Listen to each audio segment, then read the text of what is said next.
Jadi bagaimana ini Pastor? Diawali dengan pilihan dulu, kemudian terjadi kebetulan dan melahirkan sebuah blessing, atau bagaimana? Atau kebetulan dulu, tapi setelah kebetulan itu terjadi kita harus memilih dengan pilihan yang benar. Kalau menurut saya itu seperti dua sisi mata uang. Jangan tanya mana duluan telur, mana duluan ayam.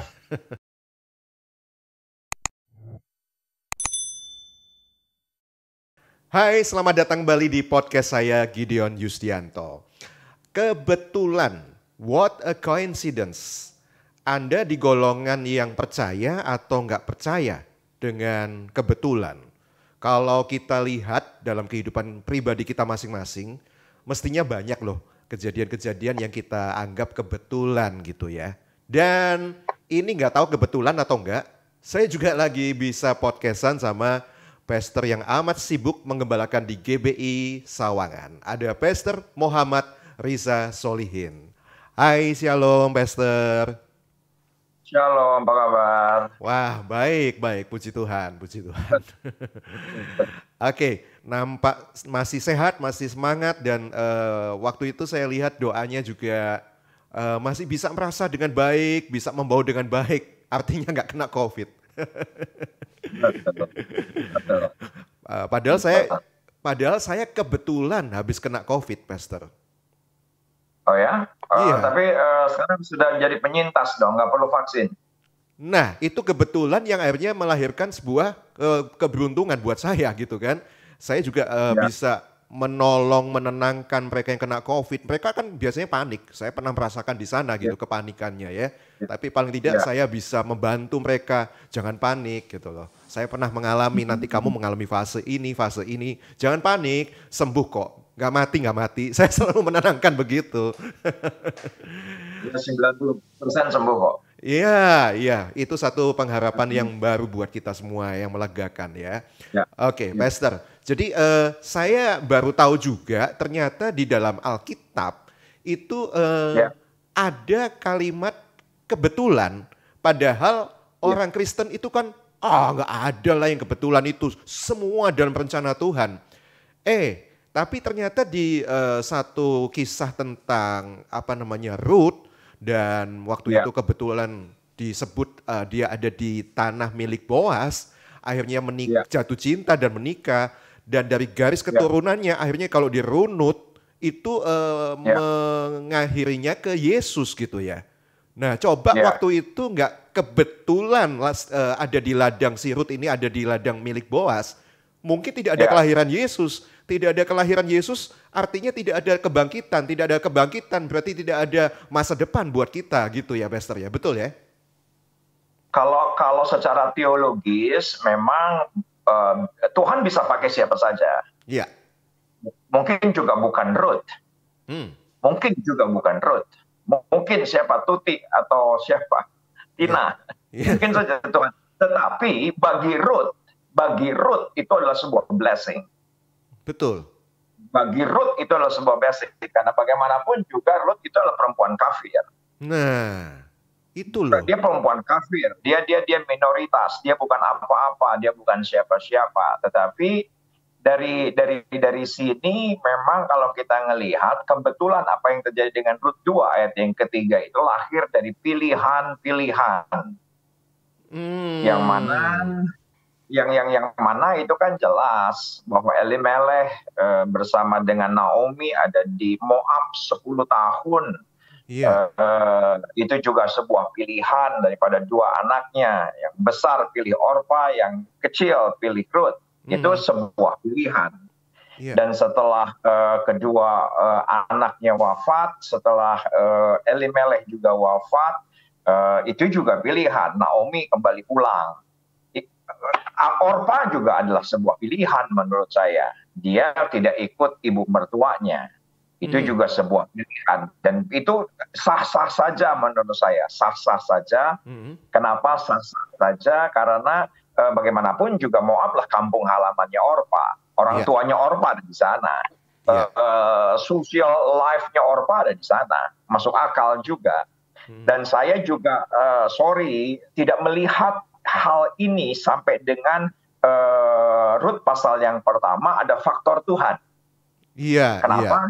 Kenapa saya bilang begitu? Kenapa saya bilang begitu? Karena ketika Bethlehem dalam keadaan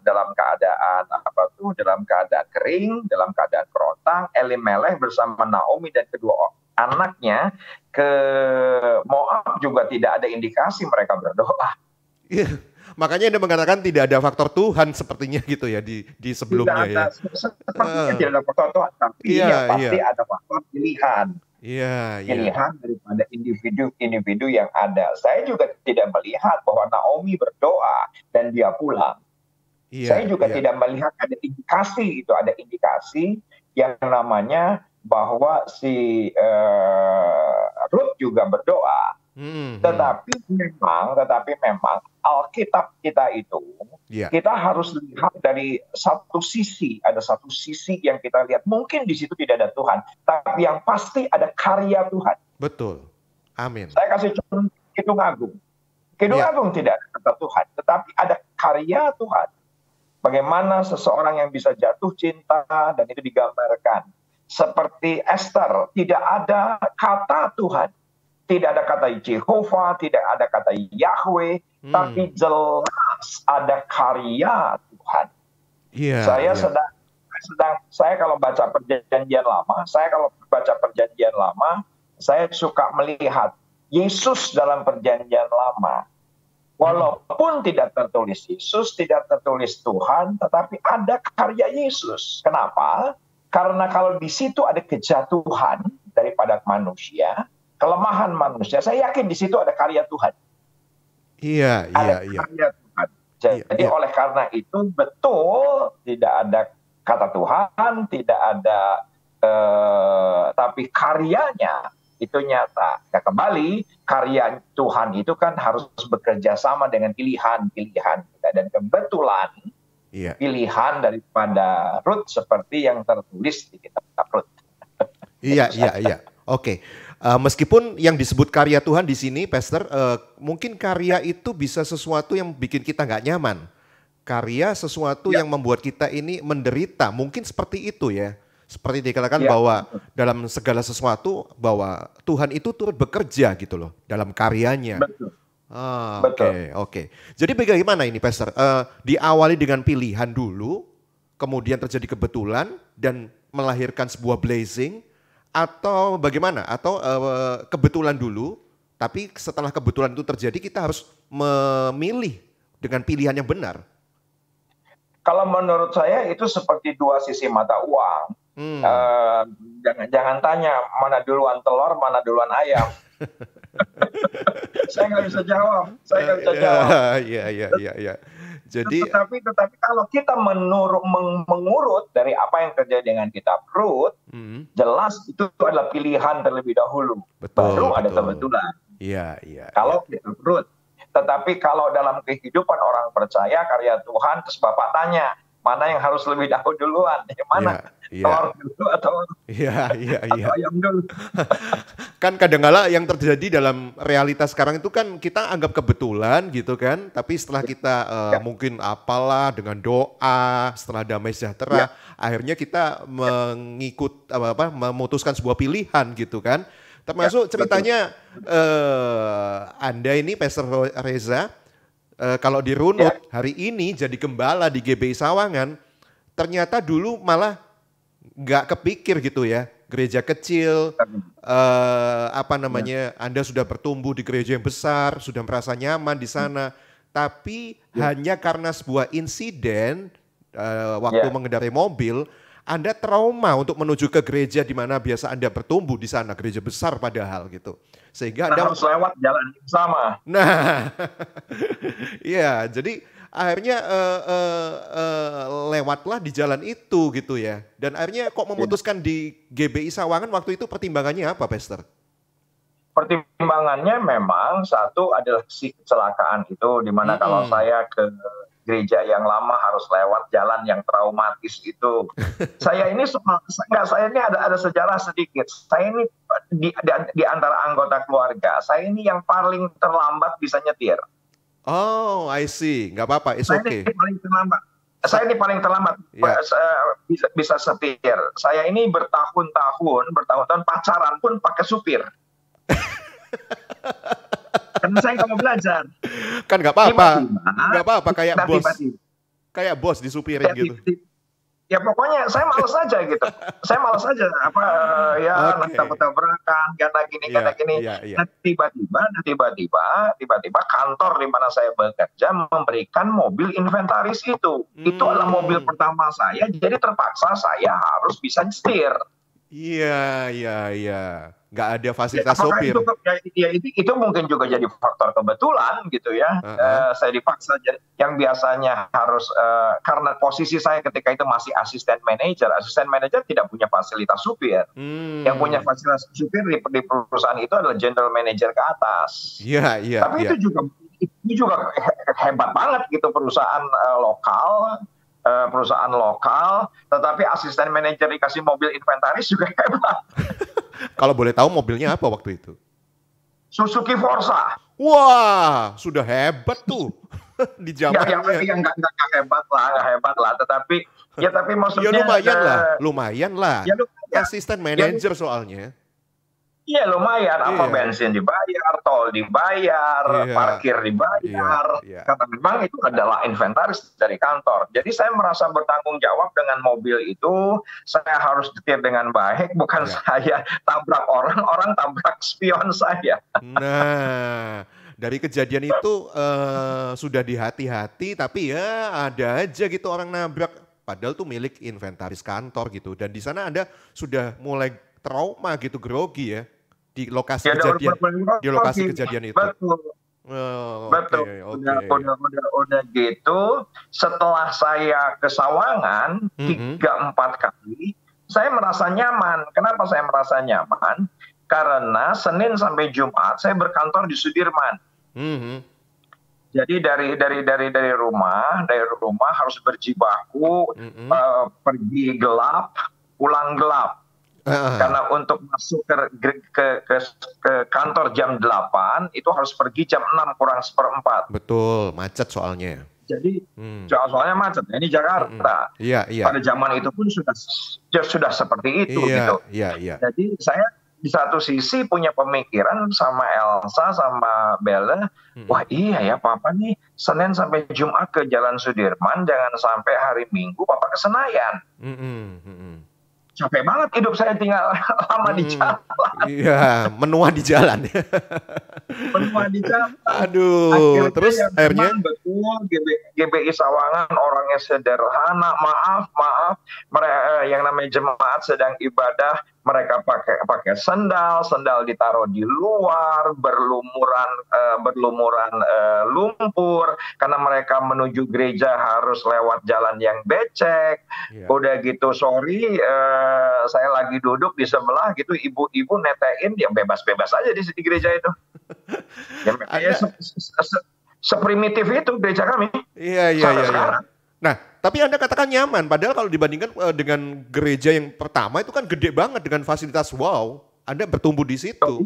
Suasananya beda. Biasanya orang itu kan menikmati atmosfer itu karena mungkin karena lighting yang bagus, karena suasana gereja yang megah gitu, banyak orang sehingga wah bangkit gitu kayaknya imannya ya. Tapi ini kan sudah kontras sekali gitu, keadaannya gerejanya kecil apalagi dengan kondisi masyarakat menengah ke bawah. Anda nggak terkaget-kaget tuh? Ya makanya terkaget-kaget, tetapi ada beberapa teman yang datang ke Sawangan ya. Mereka tuh kan sangat teologia gitu kan, doktor teologia bilang begini, Riza ini bisa di Sawangan tuh kenosis. Tahu kenosis? Kenosis tuh mengosongkan diri. Sama seperti Yesus mengosongkan dirinya, tidak menganggap kesetaraan dengan Allah harus dipertahankan. Seharusnya Riza tidak di Sawangan. Harusnya Riza tidak di Sawangan.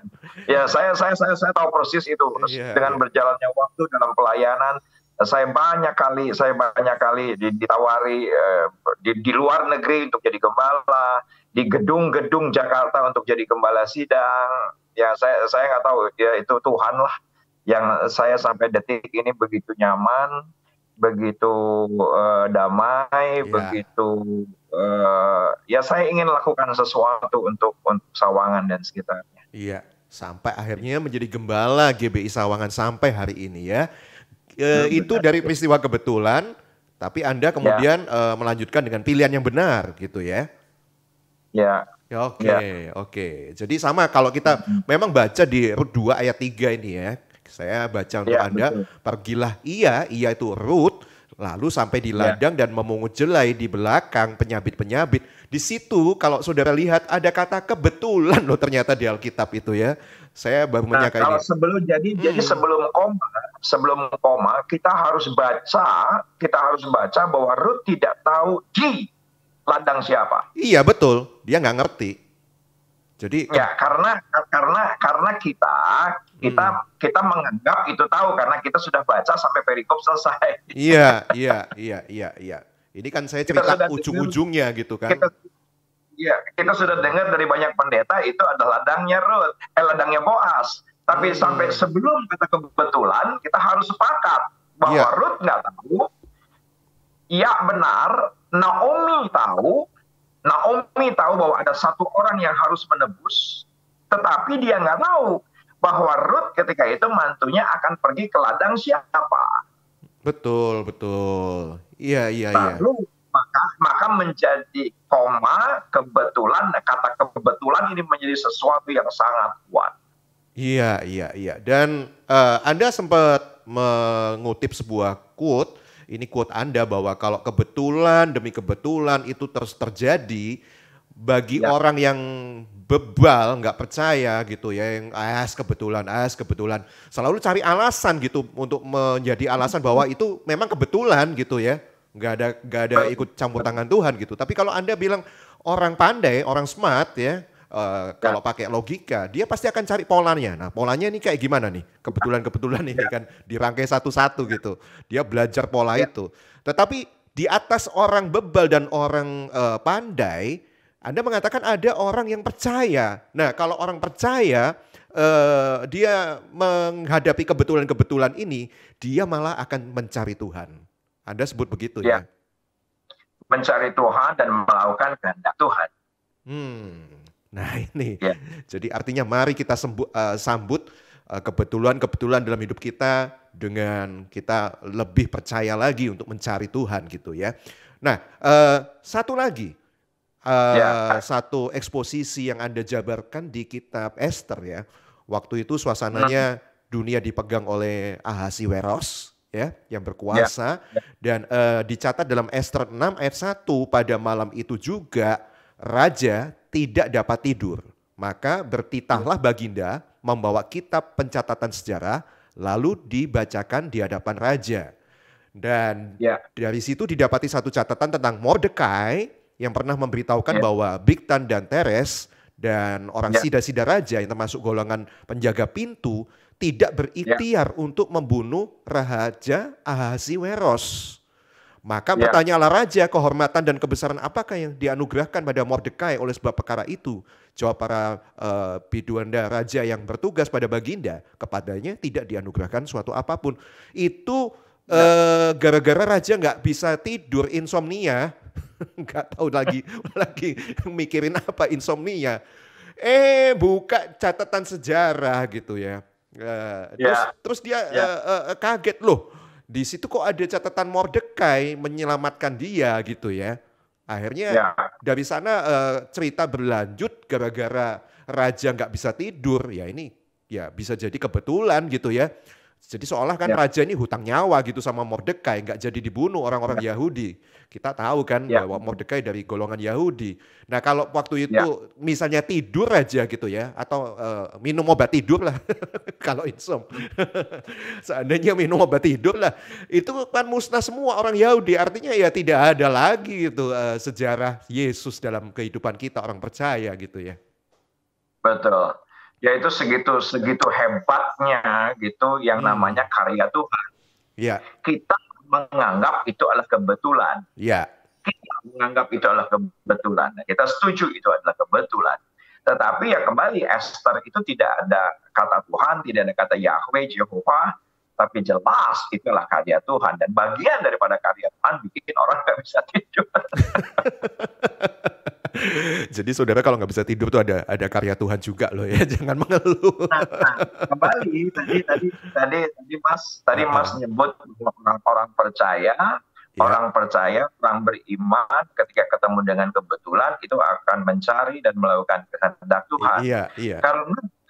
Karena bagi orang yang tidak percaya, ya kebetulan, kebetulan. Tetapi bagi orang percaya yang intim dengan Tuhan, intim dengan Roh Kudus, intim dengan Firman, walaupun ya nggak berdoa, nggak beribadah, tapi yang namanya komunikasi dengan Tuhan itu kan kita lakukan di dalam hati kita. Jadi kita juga dengan tingkat keintiman dan tingkat kedewasaan, tingkat pengenalan kita akan firman, pengenalan akan Tuhan, itu juga akan membawa kita dalam kebetulan yang luar biasa gitu. Indikasinya adalah itu dan apa luar biasanya karya Tuhan karena saya beberapa waktu yang lalu mengatakan bahwa yang dibangun Tuhan itu perkawinan. Tadi saya pemberkatan nikah jam 7:30 pagi. Yang dibangun Tuhan itu adalah satu perkawinan, yang kedua bangsa pilihan Israel, yang ketiga yaitu gereja. Jadi kalau ada upaya skenario jahat menghancurkan tiga hal ini, sebetulnya ingin menghancurkan Tuhan, kan nggak mungkin. Iya. Hari-hari ini memang lagi ada skenario untuk itu, menghancurkan itu tiga hal tadi ya. Iya, jelas keluarga dihantam. Betul. Tetapi ini sebuah revelation, ini sebuah kewahyuan, ini sebuah insight gitu, bahwa ya Tuhan bertanggung jawab atas tiga hal itu. Nah, dalam konteks Esther yaitu adalah bangsa pilihan, yang memang bangsa pilihan dibangun oleh Tuhan sendiri melalui Abraham. Ya. Oke, saudara, jadi artinya jangan takut. Apapun yang terjadi, kebetulan itu hadir dalam bentuk mungkin sebuah masalah malahan. Ya itu tadi ya, kebetulan ini mari kita tangkap dengan satu pilihan. Ayo kita mencari Tuhan, mencari kehendaknya. Dan dari situ lahir sebuah karya yang luar biasa gitu. Bahkan kalau saya pikir dalam hidup saya juga sih ya, justru sebuah karya yang luar biasa itu lahir dari kebetulan. Biasanya gitu. Nah ini kan iya. Jadi peristiwa si Ruth sama Boas ini kan akhirnya kan lahir Obed anaknya, kemudian lahir Esai, Daud, dan akhirnya Yesus. Nah itu kan sesuatu yang luar biasa gitu. Akhirnya melahirkan karya besar di kayu salib itu, keselamatan kan ya, Pastor ya. Betul. Iya. Baik. Oke. Ya. Bagaimana, Pastor? Waktunya masih ada. Satu hal lagi sebagai penutup. Anda pernah mengeluarkan statement, saya tertarik ini untuk menanyakan, kadang apa yang kita sebut kebetulan itu katanya buah dari kebaikan yang pernah kita lakukan. Artinya apa? Artinya Anda menggiring orang untuk berbuat baik gitu, untuk dapat kebetulan, dan kebetulan ini dalam konteks yang tadi kita arahkan itu keselamatan gitu. Harus berbuat baik untuk dapat keselamatan. Karena kalau kita simpulkan dari apa yang terjadi dengan bangsa Israel, luput dari dimusnahkan oleh Haman, apa yang terjadi dengan Ahasiweros yang tertidur, ternyata itu hasil dari buah kebaikan yang pernah dilakukan oleh Mordekai. Yang mana kalau dia tidur, ya buah itu tidak tampak. Tapi karena dia tidur, dia baca, ternyata ada buah yang pernah dilakukan oleh Mordekai sekian tahun, yang mungkin Mordekai juga udah lupa. Dia juga nggak ingat-ingat. Karena tidak ada catatan di sana Mordekai yang mengingatkan. Tetapi Ahasiweros yang ternyata bertanyanya juga lucu lagi sama Haman lagi. Kira-kira anugerah apa, kehormatan apa?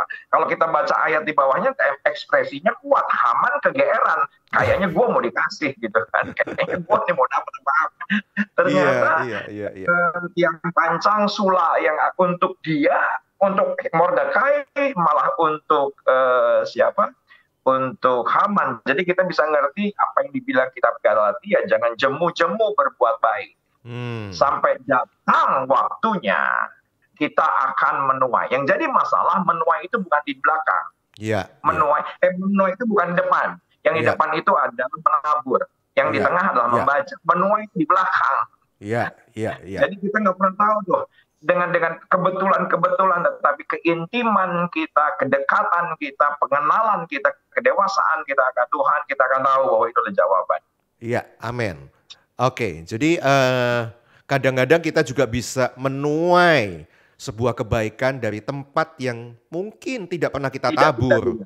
Nah, tidak pernah kita duga malahan ya. Justru kalau kita mengharap menuai dari tempat yang sama, kita kecewa malahan. Karena arti kebetulan itu kan tidak diduga. Arti kebetulan itu tidak disangka. Arti kebetulan itu tidak diperkirakan. Arti kebetulan itu tidak direncanakan.